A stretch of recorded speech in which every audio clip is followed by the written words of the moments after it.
Hello, this is the TradeSite US Forex market preview and international economic data roadmap for the week beginning Sunday the 4th of June and ending Friday the 9th of June 2017. Hope you had a good week. So here it is, the dollar index daily chart, something significant for the first time in a while. A 13 buy signal as of the other day, and you can see the risk line is just starting to form right below where we closed on Friday. So this is the first time in a while, the first time in over 6 months we've had an actual signal of any importance on the Forex stuff. See what that means. Maybe it'll lead to a turnaround. It, technically speaking, could take us all the way back to the green static trend line up near 101 on the dollar index. How soon that would happen, we'll have to see. But at the end of the day, there's no getting around. That is a 13 seeker buy signal. Let's take a look at the daily charts of the major pairs. Then we'll look at the intra-week action, and then we'll look at the data that's coming out this week and get a roadmap. So euro dollar looks like they duplicated the last bar accidentally, but at the end of the day, it's the inverse of the dollar index for the most part. Pound dollar has been very fast. Look at this pound. This is amazing. The pound has been in essentially just over a 200 pip range now for 2 full months. That is horrible. Remember, the pound usually trades 130, 140 pips per day on average. 200 and a little bit more than that for 2 months. Horrible.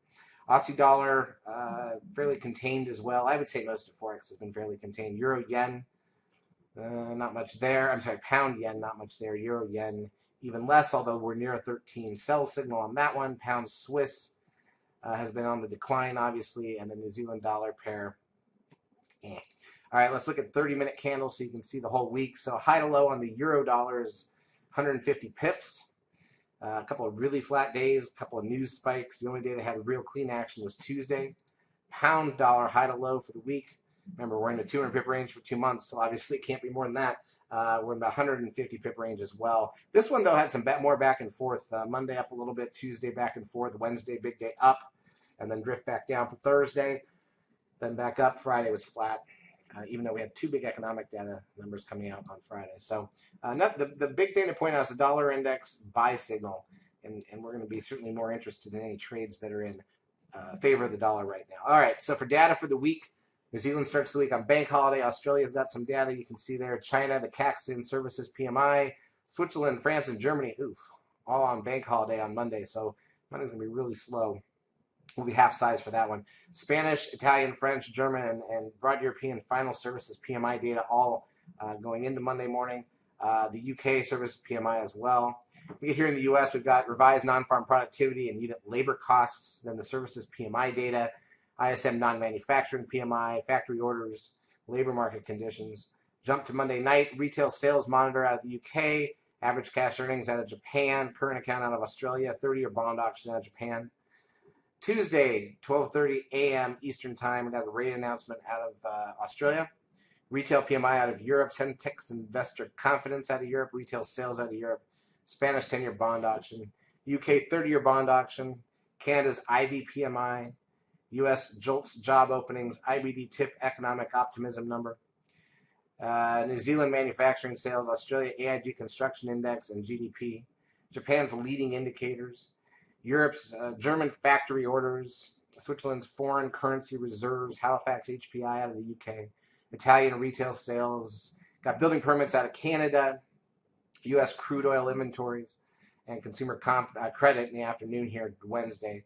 Japan's final GDP, bank lending, current account, and price index, all 7:50 p.m. Eastern Time Wednesday night. Trade balance out of Australia, trade balance out of China. Economy watchers sentiment out of Japan, unemployment rate out of Switzerland, German industrial production, French trade balance, Swiss CPI, UK parliamentary elections, the revised GDP number out of Europe, along with the rate announcement out of the Bank of Europe. Housing starts out of Canada, NHPI out of Canada, press conference out of Europe, unemployment claims out of the U.S., natty gas inventories out of the U.S. That's the weekly number. Money stock out of Japan, home loans out of Australia, CPI and PPI out of China. Going into Friday, Japan's tertiary industry activity, German final CPI and trade balance, French budget balance and industrial production, Italian quarterly unemployment, UK's got manufacturing production, goods trade balance, construction output, consumer inflation, and industrial production. That's a lot. 4:30 a.m. Eastern Time out of the UK. Canada's got their unemployment rate and capacity utilization, and then U.S. final wholesale inventory. So none of our big three, no Fed meeting, but there's a lot of data around the world I would be worried about Monday. We'll be half size for Sunday night going into Monday just because there's so many big European holidays. Other than that, straightforward trading week. We're entering the summer. Let's focus on the dollar buy signal. Anything on the strength on the dollar side, if we start to curl up, you got to take it a little more seriously those first few days up. Charts as usual brought to you by eSignal. If you've not yet taken a trial of our services, feel free to do so. We will help you out for a couple weeks. Have a great trading week.